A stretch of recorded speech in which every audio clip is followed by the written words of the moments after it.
Hi you guys, this is Tala from Concrete DIY. First of all, thank you so much for subscribing to this blog. The yoga ball video definitely received more views than we thought it would, and that's totally awesome. I know it's fun for you guys to find different projects that you can do with everyday things that you have around your house. And one of the main things for this channel too is concrete is so inexpensive. How many other things can you do just by picking up a bag of concrete and using some everyday items that you might have around? One thing is I do work for my family business. The guy in the last video is my dad, and he is the designer of History Stones molds. We sell them online at ConcreteDIY.com.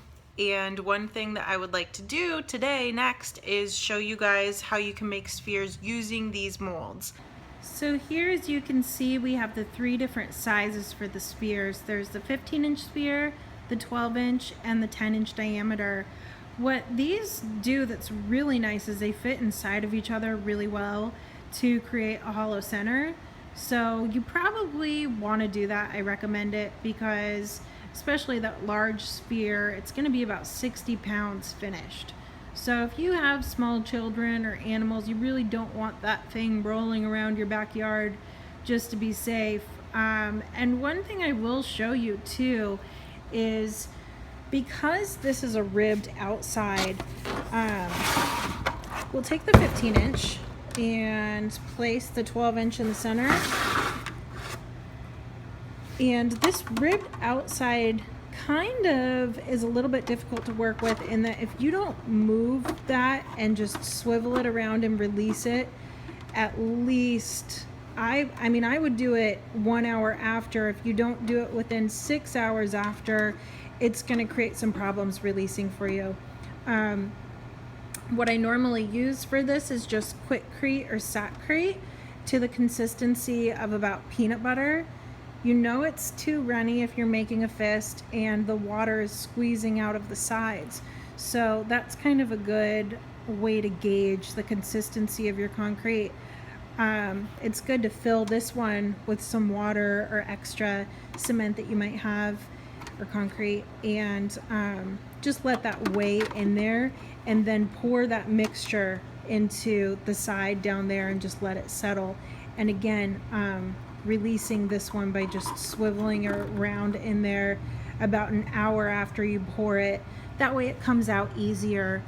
For the inside of this, what you do is you just spray it down with like a Pam cooking spray, and they're so easy to remove after. Sometimes if it's heavy, you might want to make sure that you have like a piece of wood or something so that when you pour it over, it doesn't just clunk down on concrete, so you can resist any cracking. Grass is actually the best thing to just turn it over on and release your form, but it is super easy, you guys. So again, so for the largest one, if you were to pour it solid, it would be 60 pounds. That's one regular bag of concrete. And with this 12-inch half sphere in there, you're going to relieve a lot of that product and a lot of that weight. So those are our three different sizes that we have. So I decided to take a little field trip and get some finished spheres here. This one is a 15-inch sphere that has an acid stain, the coffee acid stain from brick form on it, and it's been here for a few years, but with this one I just wanted to show you that seam right there. That's what that comes out like if you don't mortar and smooth over after you mortar them together with thin set. You do have a little bit of a seam if you don't smooth over it with some extra watered down thin set, but yeah, that's kind of the product that you get with the 15-inch sphere and the acid stain on that one. Here's another one that's been in the garden for a while, and it was acid stained, and then there's also a little bit of tile around the outside of that just to give it some decoration. So there's a lot of different things that you can do with these.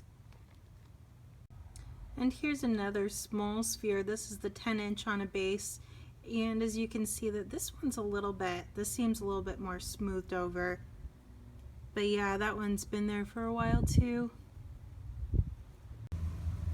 And this one's just used as a little planter, so it doesn't really have a base, but I would say that it would be great in grass or somewhere where you're confident it's not going to knock over and spill or break on its own. But yeah, that's the 10-inch sphere. Actually, no, that's the 12-inch sphere with the 10-inch sphere inside of it. That makes a small little planter for that one. I hope that this video is helpful for people that might be looking for molds to create their own concrete spheres, maybe instead of doing that whole yoga ball process. If you do want to buy those spheres, again, it's historystones.com. I will be doing another video for Concrete DIY, and it's going to be a dining room table. I'm going to be using reclaimed wood for the top, and then molds for the concrete baluster legs. So we'll be doing that next, and thank you again.